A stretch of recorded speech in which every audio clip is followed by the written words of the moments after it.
What do Elon Musk, Warren Buffett, and Jeff Bezos have in common? They all prove that greatness begins in the mind.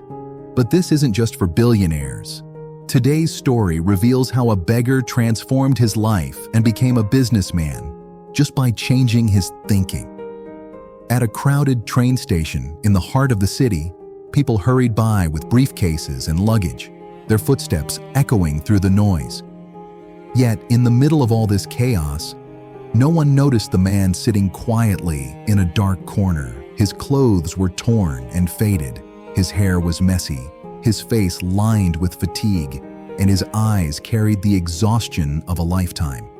He was a beggar, invisible to the world, surviving each day on coins tossed carelessly into his palm. For years he had sat in that very spot, hoping for kindness, yet feeling forgotten. One chilly morning, as he stretched out his hand, he noticed a man moving through the crowd. He wasn't like the others. He wore a sharp suit, carried a leather briefcase, and walked with a calm authority that came only from success. He was a respected businessman, well known in the city for his wisdom and accomplishments. The beggar's heart leapt. "Surely this man will give me something good today," he thought. He approached him timidly. "Sir, please, a little help." The man paused. He didn't drop a coin. Instead, he looked directly into his eyes and asked, "You're always asking. But tell me, do you ever give anything to anyone?" The beggar froze, shocked by the unexpected question. His lips trembled. "Give? Sir, how can I give? I am only a beggar. I have nothing." The businessman shook his head gently, his voice calm but firm. "If you believe you have nothing to give, you will always remain empty. I built my life on one rule: always give value before you expect anything in return. That's the secret behind every good deal, every strong relationship, every real opportunity. If you want to receive, you must first give." Without another word, he boarded his train and disappeared into the crowd. But his words didn't disappear with him. For days, the beggar sat in silence, haunted by the question, "Give before you ask. Give before you ask." The phrase echoed in his mind like a drumbeat. He wrestled with the thought, "What can I possibly give? I don't own anything." One afternoon, as he counted the few coins in his hand, an idea sparked. Instead of buying food, he walked to a small flower shop near the station. With trembling hands, he purchased a single rose. It felt foolish, spending his last coins on something he couldn't eat. But something inside him whispered, "This is how it begins." The next morning, he tried something new. Each time someone gave him a coin, he smiled and handed them a flower in return. People were startled. Some laughed, others softened, but most smiled, and many gave him more than before. Word spread quickly. Soon, passengers sought him out, not just to give alms, but to receive his little gifts of beauty. Every evening, with the money he earned, he returned to the shop to buy more flowers.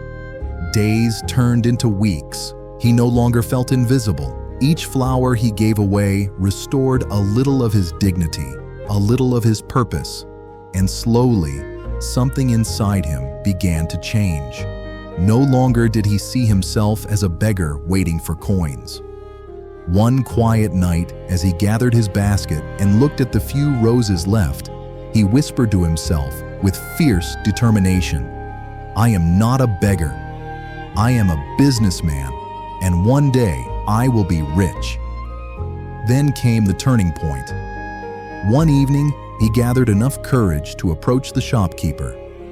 "Ma'am, if I buy more flowers regularly, will you give me a discount?" The shopkeeper studied him thoughtfully. Finally, she smiled. "You bring back the baskets empty every day. I'll treat you like a partner. You can even sell my flowers on commission." From that day forward, he wasn't just a beggar handing out roses. He became a seller, a giver, a man with purpose. His little bundle of flowers grew into baskets full of roses, lilies, and marigolds. The station began to recognize him not as a beggar, but as the flower man who brightened their mornings. Months turned into years. His small trade flourished. He learned how to select the freshest blooms, how to greet customers warmly, and how to turn each flower into more than a stem. It became a gift, a token of kindness. Slowly, he built a life of his own, with pride and dignity replacing the shame that once weighed on him. One day, the little flower shop near the station changed hands. The kind shopkeeper who had once trusted him decided to retire. And when the doors reopened, it was no longer her behind the counter. It was him. The beggar who once sat outside now stood proudly as the flower man, surrounded by roses, lilies, and orchids. Customers came from all over, not just for the flowers, but for the story of the man who had turned alms into abundance. Years later, fate staged its quiet reunion. At the very same station, two men in suits boarded a business-class coach. They settled across from one another. For a moment, their eyes met, one pair curious, the other glistening with recognition. A hand reached out across the table. "Do you recognize me?" one asked softly. The businessman leaned closer, studying his face. His expression froze, then slowly turned into a smile of disbelief. "Wait, weren't you the beggar outside the station years ago?" The man smiled, calm yet radiant. "No," he replied firmly. "I'm not a beggar anymore. I'm a businessman now." The businessman's lips curved into a proud smile. "I knew it. You discovered the secret." The beggar's eyes glistened as he leaned forward, his voice steady with emotion. "No, sir. You gave me the secret. That day, you didn't give me coins. You gave me courage. And that courage changed my life forever. For that, I thank you with all my heart." His journey had come full circle. From hopelessness to self-worth, from stretching out an empty hand to building a life of dignity and success. His story became proof of a timeless truth. Life doesn't change when circumstances change. Life changes the moment you change the way you think. True change begins in the mind before it shows in life. The beggar once believed he had nothing to give, but when he found the courage to offer even a flower, his world shifted. We hold ourselves back by saying, "I have nothing." But the truth is, everyone has something to give: kindness, effort, a smile, a skill, or a dream. And when you give, the world gives back. A person's greatness is determined by their thoughts.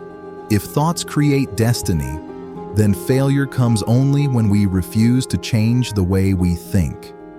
The beggar became a businessman because he dared to think differently. To achieve success, think big, respect yourself, and believe in your worth. Build self-respect, expand your vision, and rise above challenges. Change your thoughts, and you change your world. Discover more inspiring stories. Don't forget to like, share, and subscribe to Wisdom Tales.